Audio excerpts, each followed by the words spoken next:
ممكن محدش يستحملها زي ما بقول لك كده.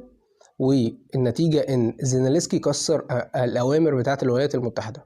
يا جماعة اوكرانيا دي ماشية ورا الولايات المتحدة، امريكا هي اللي بتدير الحرب بالاقمار الصناعية، امريكا هي اللي بتدي اوامر الهجوم. يعني اي هجوم ردعي او اي هجوم مضاد القوات الاوكرانية بتقوم بيه ده بيبقى باوامر من امريكا. لازم لما امريكا تدي اوامر لاوكرانيا لازم الجيش الاوكراني ينفذ، ما ينفعش.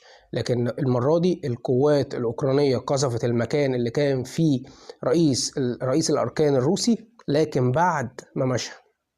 والحسن الحظ بعد ما مشى، لان المكان ده لو كان اتقصف والراجل ده موجود كانت هتبقى كارثه على العالم. كان ممكن تحصل حرب نوويه كبيره جدا للعالم كله.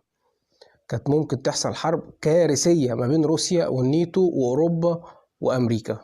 في واحد اسمه هنري كيسنجر يا جماعه، ده سياسي محنك. هنري كيسنجر ده عشان بس الناس اللي ما تعرفوش، ده اللي مضى